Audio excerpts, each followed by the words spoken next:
O plenário do Supremo Tribunal Federal deu continuidade hoje ao julgamento da ação que trata do impacto da pandemia sobre povos indígenas. Nós vamos ao vivo com a repórter Marta Ferreira, que tem os detalhes desse julgamento. Oi, Marta, boa noite. Boa noite, William. Boa noite a todos. O plenário confirmou medida cautelar deferida no início de julho pelo relator ministro Luiz Roberto Barroso para determinar que o governo federal adote medidas de combate à Covid-19 entre os indígenas. Entre as medidas estão a elaboração de um plano para o enfrentamento e monitoramento da Covid, a criação de barreiras sanitárias e também o combate aos invasores, a retirada dos invasores das terras indígenas.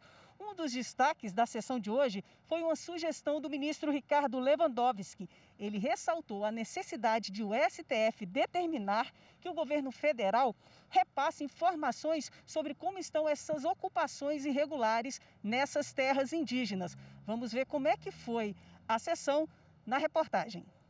A sessão foi retomada com o voto do ministro Alexandre de Moraes, que acompanhou o entendimento do relator. Acompanho integralmente o eminente ministro relator, sem a necessidade de nenhum acréscimo às bem lançadas razões e fundamentações de sua excelência. Alexandre de Moraes ressaltou a importância da retirada dos invasores das terras indígenas. Há o pedido expresso, e esse pedido não foi definido, por hora, pelo eminente ministro relator, da retirada de invasores em 7 terras indígenas consideradas mais críticas. Essa é uma grande praga, uma grande chaga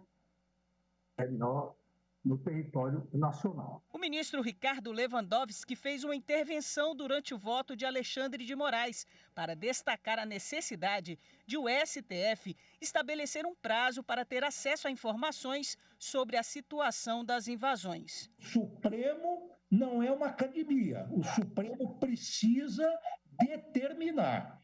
Queremos uma radiografia da situação num prazo determinado e depois queremos um plano concreto, efetivo, que, com um cronograma bem definido, estabeleça a forma e o tempo como se fará a desocupação. Depois, o ministro Barroso fez um esclarecimento sobre o trecho do voto a respeito da retirada das invasões. Estamos todos de acordo que é preciso lidar com a questão dos invasores e que é preciso fazer a desintrusão e que nós vamos investir energia na cobrança de um plano que, com um cronograma possível, produza esse resultado. O ministro Edson Fachin foi o próximo a votar. Ele propôs um deferimento em maior extensão para atender integralmente o pedido feito na ação, determinando a imediata retirada dos invasores. Voto pelo deferimento no ponto em maior extensão do pedido de retirada dos invasores das terras indígenas antes mencionadas, determinando ou não que inclua no plano de enfrentamento e monitoramento da Covid-19 para os povos indígenas medidas emergenciais para a desintrusão das áreas apontadas, medidas essas a serem cumpridas inadiavelmente em até 60 dias após a homologação do plano pelo relator da ação. A ministra Rosa Weber acompanhou o relator integralmente.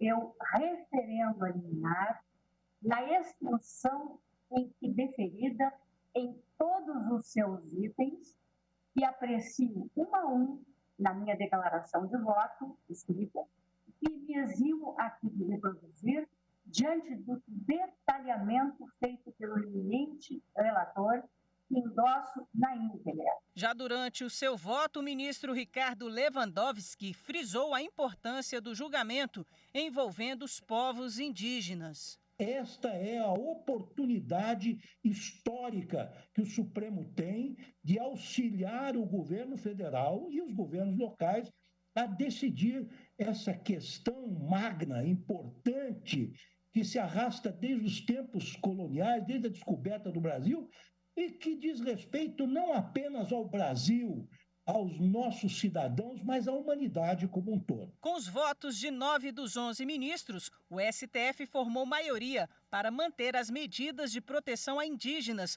durante o estado de pandemia. Os ministros Celso de Mello e Carmen Lúcia não participaram da sessão.